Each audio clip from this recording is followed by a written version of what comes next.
कुरा राख्नुपर्छ भनेरै हाम्रो पार्टीको चिन्तन कस्तो हो, लेफ्ट हो, राइट हो, सेन्टर हो, धेरै चिन्ता लिइराख्नु पर्दैन। हाम्रो पार्टी विकासवादी पार्टी हो, विकास गर्ने काम गर्ने पार्टी हो। हाम्रो पार्टी अगाडि बढ्ने पार्टी हो। हामी 5 वर्ष गर्छौँ। 5 वर्षै अख्तियारलाई राखेर सीमाको विषयमा पनि चिन्ता लिनुभएको थियो।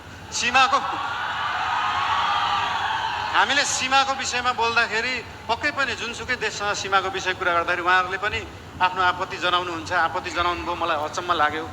ल ठिक छ, तपाईँहरूसँग प्रमाण छ भने ल्याउनुहोस्। हामीसँग त प्रमाण छ। हामीसँग कालापानी लिपुलेखको प्रमाण छ र त्यो प्रमाण लिनलाई हामीले पहिला ब्रिटिसले राज गर्दाखेरि त्यो प्रमाण ल्याउनुपर्छ भने ल्याउँछौँ भनेका हो। हामीले ब्रिटिसलाई मध्यस्थकर्ता राख्न खोजेका होइनौँ। हामी हाम्रो छिमेकीहरूसँग आफै कुरा गरेर मिलाउँछौँ। हामीसँग प्रमाण छ र हामी ल्याउँछौँ।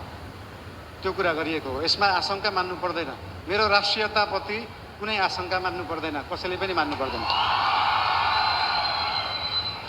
र विशेष गरी पार्टीको कुरा गर्दाखेरि पार्टीको महाधिवेशन चल्दैछ आज, भोलि पर्सि। भोलि चुनाव होला र पार्टीको महाधिवेशनमा पहिलेदेखि एउटा हाम्रो संस्कार चाहिँ कता कता बिग्रिएको थियो। पहिला गुट बनाउने, उपगुट बनाउने एउटा कुरा तपाईँहरूलाई यहाँ हुनुहुन्छ होला, महाधिवेशन प्रतिनिधिहरू हुनुहुन्छ होला, यहाँ केन्द्रीय सदस्य उठ्छु भनेर बस्नुभएका व्यक्तिहरू हुनुहुन्छ होला, पदाधिकारी उठ्छु भनेर बस्नुभएका व्यक्तिहरू हुनुहुन्छ होला। तपाईँहरूलाई एउटा कुरा स्पष्ट के भन्न चाहन्छु भने एउटा राम्रो नेता बन्नलाई, एउटा राम्रो राजनीतिज्ञ बन्नलाई जनताको आस्था, जनताको माया जित्नुपर्छ, कुनै समूहको मायालाई हुँदैन। त्यही भएर समूह बनाउने पछाडि नलाग्नु होला। त्यस्तो बिउ अहिले नै नरोप्नु कि त्यो बिउ भोलि रुख बनेर बिचबाट फाड्नु परोस्। त्यही भएर यस्तो बिउ रोप्ने काम, यस्तो रुख फलाउने कामहरू हामी चाहिँ नगरौँ। हामीले पुरानाहरूबाट यो सिक्नुपर्छ।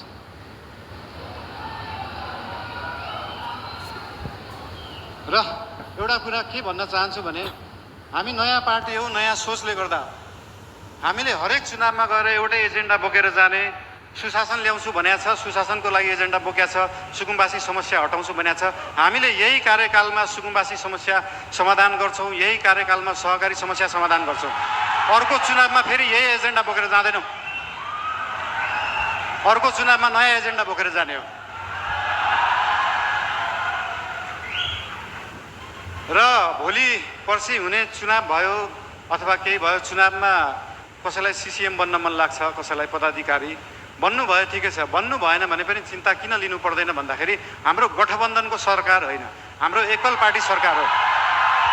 र एकल पार्टीको सरकार हुँदा के बुझ्नुपर्छ भन्दा हरेक मन्त्री प्रधानमन्त्री हो, हरेक सांसद प्रधानमन्त्री हो, हरेक पदाधिकारी प्रधानमन्त्री हो, हरेक सिसिएम प्रधानमन्त्री हो, हरेक कार्यकर्ता प्रधानमन्त्री हो, हरेक आस्था राख्ने मान्छे प्रधानमन्त्री हो।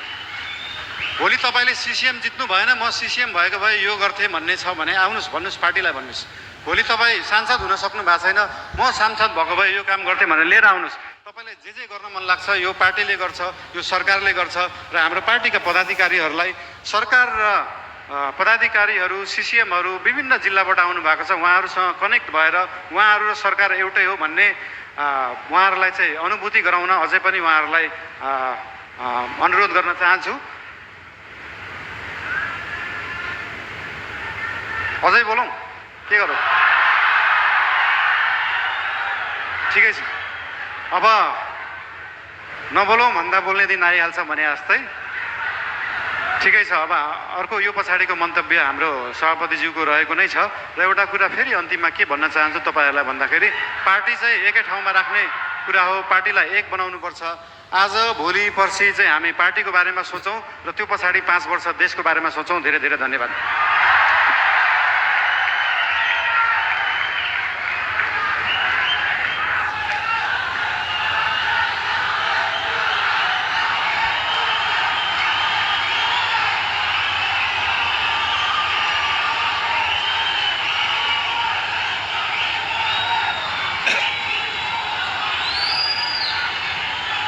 अब एकैछिन है, एकैछिन धैर्य धारण गरिदिनुहोस्।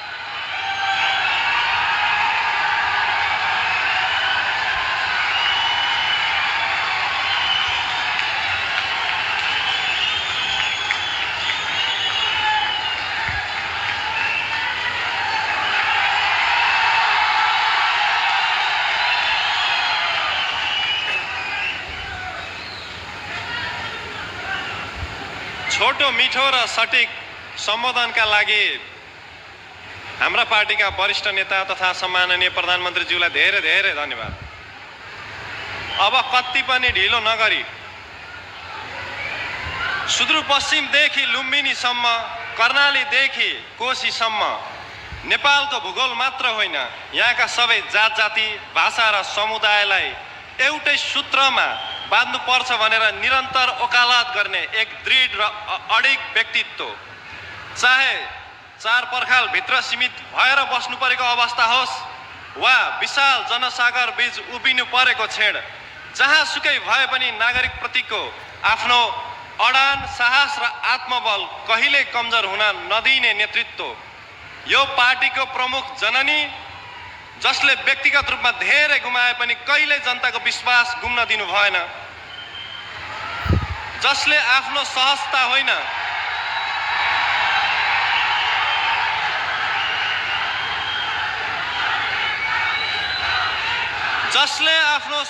होइन जिम्मेवारीलाई प्राथमिकता दिनुभयो, आफ्नो आराम होइन जनताको आवाज रोज्नुभयो।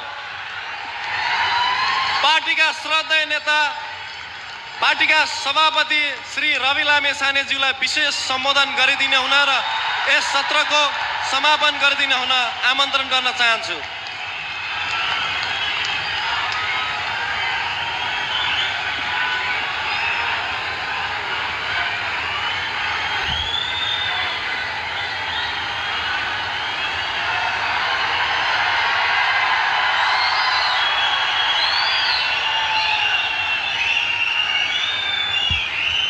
राष्ट्रिय स्वतन्त्र पार्टीको ऐतिहासिक पहिलो महाधिवेशनमा पाल्नुभएका सम्पूर्ण महानुभावहरूलाई एकमुष्ट रूपमा नीलो क्रान्तिको राजधानी चितवनमा हार्दिक स्वागत गर्न चाहन्छु।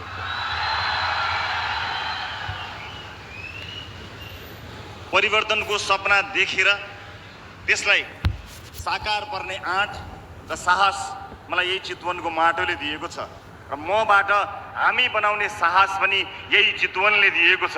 त्यसैले यो देवभूमि चितवनलाई नमन गर्दै फेरि पनि यहाँहरूलाई हार्दिक स्वागत गर्न चाहन्छु। उपस्थित आदरणीय महानुभावहरू, रासोपाको निमन्त्रणालाई स्वीकार गरेर विभिन्न राजनैतिक दलबाट आउनुभएका तमाम नेतागणहरूलाई म स्वागत गर्न चाहन्छु। यहाँहरूको उपस्थितिका लागि धेरै धेरै धन्यवाद पनि ज्ञापन गर्न चाहन्छु। उपस्थित आदरणीय महानुभावहरू, हामी आज यहाँ आइपुगेका छौँ। यहाँ आइपुग्दा यो यात्रा यहाँसम्म ल्याउँदा धेरै मानिसको बलिदानी पुगेको छ, धेरै मानिसको बलिदानी चढेको छ। ती बलिदानीले ल्याएका विभिन्न कालखण्डका परिवर्तनले आज हामी साँच्चै नै अग्लो देखिएका छौँ। ती तमाम बलिदानीमा आफ्नो जीवन उत्सर्ग गर्नुहुने तमाम शहीदहरूलाई सम्झन चाहन्छु, घाइते साथीहरूलाई सम्झन चाहन्छु, जो आज शरीरभरि छर्रा बोकेर, घाइते शरीर बोकेर पनि यो देशमा परिवर्तन गरेरै छाड्ने हुटहुटी बोकेर राजनीतिमा लागिरहनु भएको छ। ती सबैलाई एकमुष्ट सम्झन चाहन्छु। रासोपा एउटा यस्तो साझा मञ्च बन्न सकेको छ जहाँ अहिले अधिकांश गैर राजनीतिक मानिसहरू आइपुगेका छन्। यो एउटा बाध्यता हो, यो रहर थिएन। हामीले पटक पटक भन्यौँ तर हाम्रो कुरा सुनिएन, धेरै पटक भन्यौँ सुनिएन, टेलिभिजनको पर्दाबाट भन्यौँ सुनिएन, राजनीतिको मैदानमा आउने बित्तिकै घोषणा गर्दा भन्यौँ सुनिएन, यतिसम्म कि जेलको काल कोठरीबाट पनि भन्यौँ सुनिएन। आज चितवनमा गर्मी छ, थोरै गर्मी छ, तर आजभन्दा 1 वर्ष अगाडि पार्टी स्थापना दिवस मनाइरहेको थियो। तपाईसँग साक्षात्कार गर्ने मसँग कुनै माध्यम थिएन। भैरवामा योभन्दा धेरै गर्मी थियो, निकै गर्मी थियो र सरकार